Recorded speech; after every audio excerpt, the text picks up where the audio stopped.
Hello, everybody. This is Jay here with the OrangeShadez podcast, coming to you live from Arden's Burger and Grill in Central South Carolina, bringing to you information about the Clemson Tigers this weekend.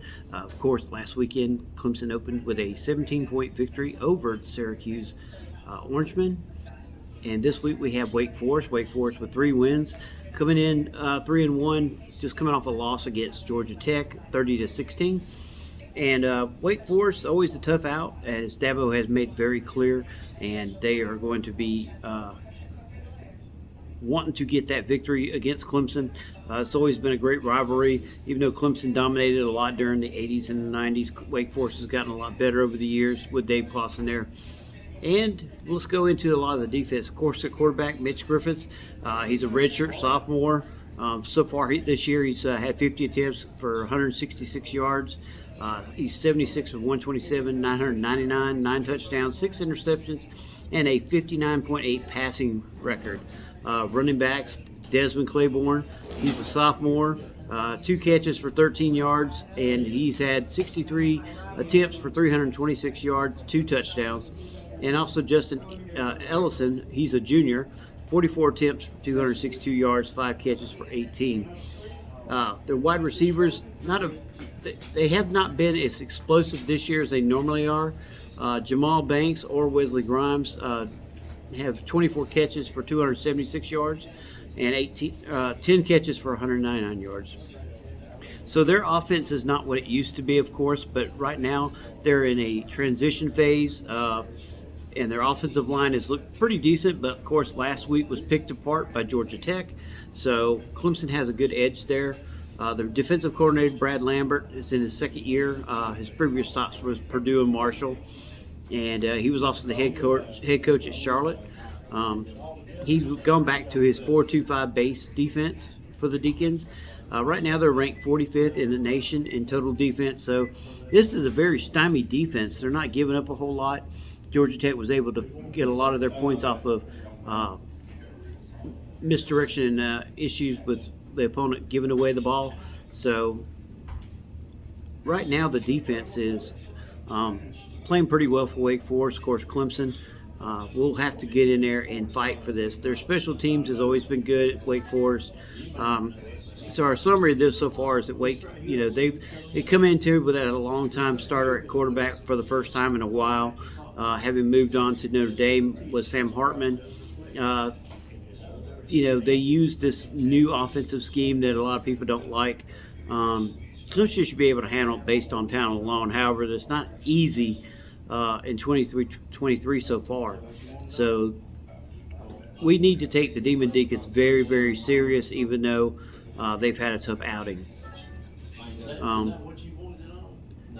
The final thing is, Clemson needs to get better on their kicking game. I mean, yes, we was able to come out of the game last week with the feel-good story of Jonathan Wiltz. He was able to get the kick. He made a kick, and of course he missed a kick last week. So Clemson still has woes at the kicking game. And they'll need to get stronger in that. And hopefully during this week, Dabo's able to get the guys, where they need to be, because this is going to cost Clemson a game this year if we don't watch it. It's very, very hard to do that. Another thing we need to look at is quit throwing tight end screens. It seems like the last 2 games, every time we've thrown a tight end screen, we've either fell back for a loss or we fumbled the ball. And, Florida State was able to stay on this. We need to get our tight ends going across the middle again, not throwing these little side pass things, because every time we've done it so far, it just has not worked. So hopefully we will move on that and move on to the next issue. Next issue is, keep your foot on the dadgum gas. I've read this several times on different websites. Clemson, they if we get a lead, it's like all of a sudden we just stop.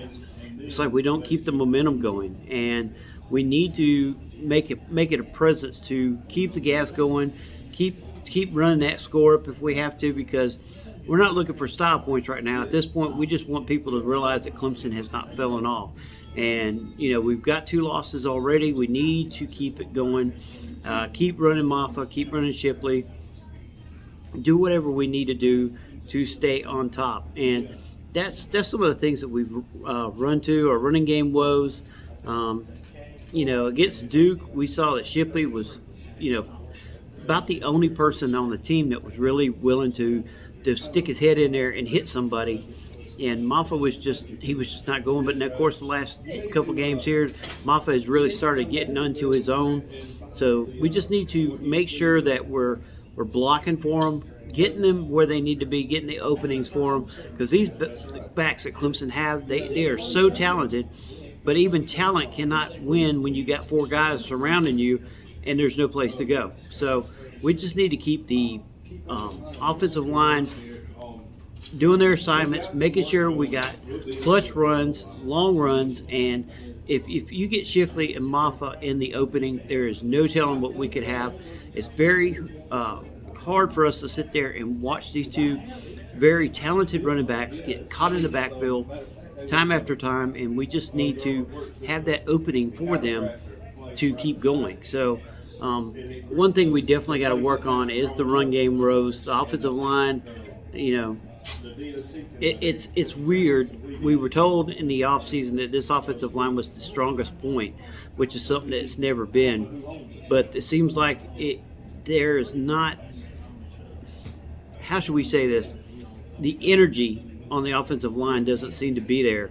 Now, this is just coming from someone who watches the games, watches how the guys look after each play.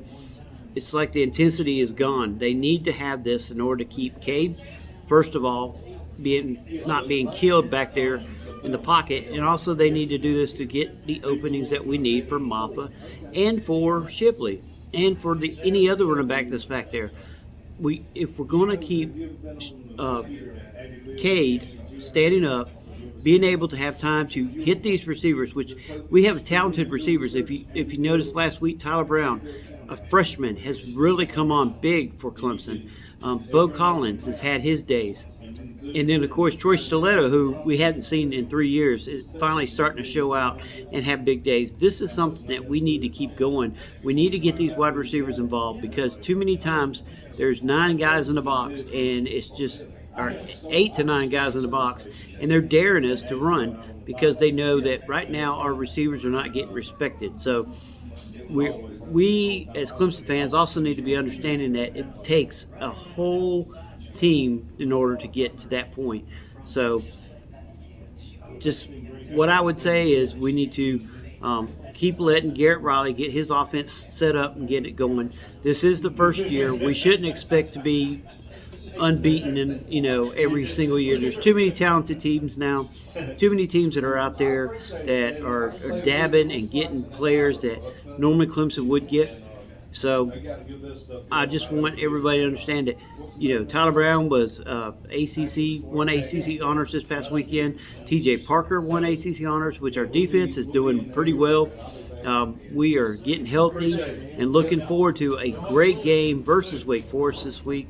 We also want to thank Arden's Burger and Grill in Central South Carolina for allowing us to be here today. Of course, Arden's is the best place to go in this area for hamburgers, hibachi, you name it. Arden's Burger and Grill in Central South Carolina, the place to be. Go by, see Donnie and Angie, tell them that OrangeShadez sent you. Also, we want to thank Clemson Wine Bar at Patrick Square. Go by and see Tiffany and her group. They'll be glad to take care of you. We want to thank Upstate Physical Therapy in Anderson, South Carolina, David and Jimmy. They are great. Any kind of physical therapy needs, you have to go see David and Jimmy at Upstate Physical Therapy. Also, TrueVictory.com. Use code TheFanboys, and you can get 15% off your order. That's right, code TheFanboys, 15% off your order. The only time it doesn't work is if you have a digital gift card. But they do have digital gift cards. The best thing you can get for Christmas for your family and friends, because that way, if they're out of town, you can just send that to them. They can go and get what they want off the website.